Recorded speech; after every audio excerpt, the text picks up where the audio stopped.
Welcome to another episode of my podcast. We're going to dive into something a little bit special today and different than what I normally do, and that is we're going to discuss some of the archaeological discoveries from the Notre Dame fire that are starting to circulate the internet and the historical and archaeological world. With that said, let's dive into the first ones and see what an accident actually uncovered for the world.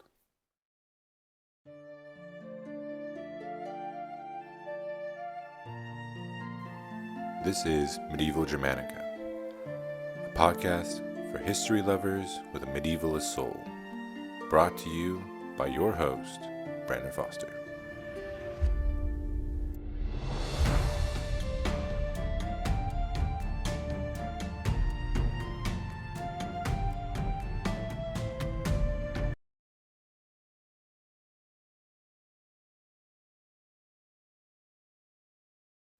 Up first, we are going to talk about the, what was it?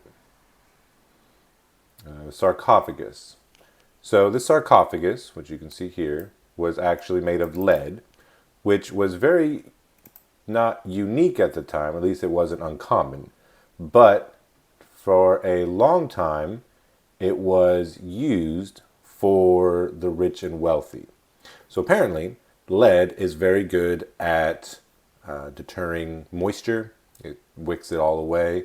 So if you were rich or well-to-do, then you would have a lead sarcophagus made, so where you were going to have your remains for all eternity. Excuse me. And you would therefore put your body in it. So we actually found two. The first one, we believe, is for a person named De La Porte's lifetime, and he's between 25 and 40 years old. See right here. But there was another one that was even more interesting, and this one they named for a man called Le Cavalier, or the horse rider. They believe it belonged to an aristocrat, and they believe that, or they call him La Cavalier because of his pelvic bones. They believe that he was a prolific horseback rider. So he was buried with remains of leaves and flowers, maybe from a wreath or crown, and appears to have been embalmed. So all very hoity-toity things to have done. The poor could not afford any of that. An analysis of his bones suggests he was sick for years, and he probably had chronic meningitis. Does not sound fun at all.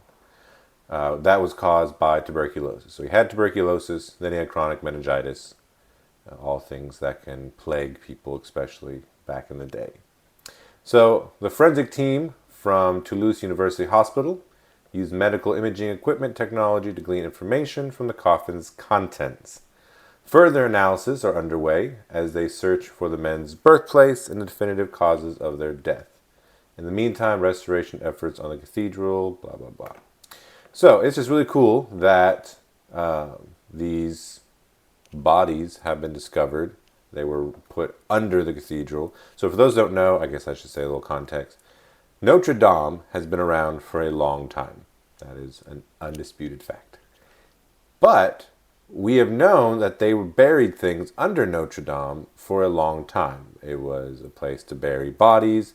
It was a place to bury just really anything. There's artifacts, again, there's people of varying periods going all the way back centuries and centuries. Paris is an incredibly old city. It's been around since the Roman times, and it's slowly built up more and more and more. And so being able to discover these things has only happened because of the Notre Dame fire. So for those who remember, many years ago, Notre Dame accidentally caught on fire. And because of that, lots of money was raised up to restore it. But because of the restoration, the Parisian government and France and anyone who's in charge of these types of declarations said that they were able to dig a certain amount down. They only could go for a certain period down and only for a certain amount of time. But because the discoveries have been so amazing and so many of them, there's like 1 to 2,000, if not more, discoveries that they've made, then they're allowing them to continue and just make this a bigger and better archaeological find. So that was the first one I want to talk about. Just some really cool sarcophagi stuff. Nothing, I would say nothing too crazy, but it is pretty crazy. Do you enjoy watching movies or movies and shows? Do you not like having to have a whole library at home that you can only pick from? Well, if that's you and you want to save some money, then you should click the link below and get Hulu. This is Hulu free for 1 month with the link below. And they contribute to me financially if you do so. So you get free Hulu for 1 month.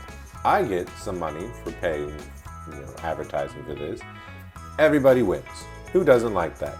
Free stuff, money made. Yeah, cool. So you should click below. I'm terrible at these. Thanks. Support my channel. Yeah. So the next thing I wanted to talk about was this discovery from what's called a rood screen. I guess they were very rude back then. Spelled differently. So a rood screen was, where's the description? It was a 13-foot high ornate wooden divide that concealed the cathedral's choir and sanctuary from the aisles. So this was a type of partition that separated the choir in the Notre Dame from basically everybody else. So when they sang, did all types of stuff, they were either concealed or just separated. There was that divide. And this was built back in the 13th century, and it was dismantled in the 18th century. So it lasted for about 500 years, so it was there for quite a while. And the reason why they got rid of it was just the style started to change, what the people wanted, what the cathedral was going to do. Styles come and go. So the style changed of how they wanted this partition. So they took it down. But we didn't know where it was. And it says the whereabouts were undocumented for 300 years. So it lasted for 500 years. And then we didn't know where it went for 300 years. They took it down, stored it somewhere, or buried it, however you want to talk about it. And for 300 years, it was lost to the winds. And this happened during the Sun King Louis XIV's reign. So, from what we have found fragments of the head of Jesus, described as incredible by Besnier for National Geographic. They said it was really exceptional in its finesse, its attention to detail. So I'm believing that is what that is. That looks like a traditional depiction of Jesus. They also found around 30 fragments from sculptures from the rood screen, and they are displayed at Paris Mercé de Cluny this summer. Let's see if I haven't clicked on this link actually. See if it shows anything. No.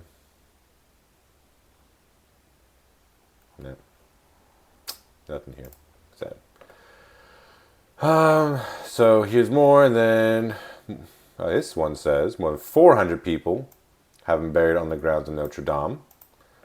I did not necessarily expect to find a leaden sarcophagus. This again we'll talk about, Antoine de la Porte. He died in 1710, so this one gives a little more information than the last website. And so here's skeleton. And again, here's La Cavalier. And so they believe this one to be du Belay, buried beneath this transept, and not in the side chapel where he had been interred. But it may have been a temporary burial that became permanent. So in this website, which is ArtNet, you can find that if you would like. This one is saying that where we have found him, the Cavalier, may have been supposed to be temporary, but actually became his permanent residence. Do you like reading? Well, if you're following my channel, then I know you do, because I like reading and I like talking about books and history. If you like to travel or just read on the go, then I know what you need. You need books. Now that's B-O-O-X, not B-O-O-K. Books is a software, or really it's a reading tablet with a ton of software that is perfect for reading. You can read from their own library, or you can download your own books or favorite book reading software like Kindle, Kobo, Nook, or any other reading software you enjoy. You're able to organize all of your books into your own type of folders, and from there, you can read them in PDF, EPUB, Mobi, any other type. There's a billion out there. I don't remember them all. And while you're reading it, you can enjoy highlighting. You can enjoy being able to find definitions. You can change how you highlight. You can do all of these types of things. It'll even read out loud to you if you enjoy that, though it does use mostly AI voices if you use their own reading software. It is a fully Android tablet coming in multiple different sizes, types, colors, and all the different things. Being fully Android, you can download any app found on the Android market, and it is just a fantastic, powerful tool. Oh, you can also get it in color, e-ink color, which is a new feature and just makes any type of reading more enjoyable. And if you like reading comics, like I do as well, now you can read it in color. So head on over to the books shop through the link below. You can browse and find one that you enjoy. And if you purchase through my link, I get a little bit from them. And it can again help out my channel. And that would be awesome. So I think you should go check out Books, as Boox, not Book, and get yourself a reading tablet today. Now, the last one I want to talk about is more of a architectural find that we've been able to do, which has been pretty cool. So, construction has varied throughout the world of how we construct things, where we construct things, and what we use to put them together. So in this case, they have these metal pieces that hold stone together. So basically they call it a staple. And what this staple doing is it holds one massive piece of stone and another massive piece of stone. It helps them stay together. Different cultures had different ways. We use concrete. The Incas, they didn't really use anything. I'm not sure what the difference was, if that was stylistic or just the type of stone you have or just patience. I'm not sure. But we didn't know how old this practice had been. We've known about it for a long time, but so this website, and this one is Big Think, says that this isn't surprising, but what did come as a surprise is its age. So again, we didn't know how old this practice had been. So using radiocarbon-based dating methods, the team found that the iron staples hailed from Notre Dame's original construction, not from renovations in the 18th or 19th centuries. So that is really cool, and they say it's a really big deal. So this is the first known Gothic cathedral where iron was massively used as a proper construction material to bind stones throughout its entire construction. So that's always cool. It is always cool to find the first of something and kind of where it was pioneered and then moved on from. So other buildings used wooden tie rods stretched between the arches. The first master builder of Notre Dame de Paris made the bold choice of a system using a more durable material. So work on the primary structure began in 1163. So that's when Notre Dame's main structure was built in the 12th century, and took another half century longer than most people lived in the Middle Ages. Notre Dame was the tallest building in the world, measuring 32 meters or 105 feet. And then here's some diagrams of the different types of staples and all the different stuff. So the most striking feature, outside of just the age and them using this long before we previously thought they did, is the number of welding lines that can be observed in their microstructures. That's kind of what's being shown here a little bit. The researchers commented, indicating that several pieces of iron, sometimes from different provinces, were welded together to form each staple. So now we have some master smithery going on to increase the stability and all that. This suggests that the iron staples may have been forged from recycled scrap metal. Hey, we've been recycling a lot longer than we thought too. But while the reuse of metals for construction was common in the Middle Ages, the researchers are skeptical that this practice was used for such an important, well-financed, and ornate building as Notre Dame. So these results need to be reinforced with the opening of the Notre Dame restoration yard and accessibility to new structures thanks to the dismantling of stone and repair for the framework. So things we already knew. So there's a couple really cool findings from the Notre Dame. The Notre Dame again. I remember when it was first on fire, just how horrible it was in Notre Dame is one of the most important archaeological cathedrals in Europe. It is massively important both for religious reasons, for archaeological or architectural reasons, and now, as we can see, for archaeological and historical reasons. So when it was on fire, there was this huge just worry about what was going to happen to the Notre Dame. Was it going to be able to be saved? Was the restoration going to work?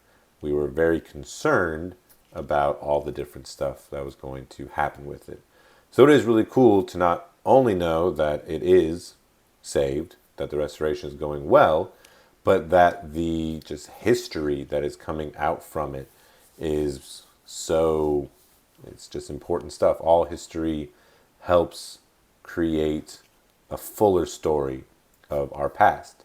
And as I say all the time, history is not just facts, it's not just dates, but history is a story of who we are based off of where we have been. So being able to see all these really cool, historical sites, the way people took care of themselves for the afterlife, all these types of things is just really awesome to see, and I am glad I'm able to share some of that with you.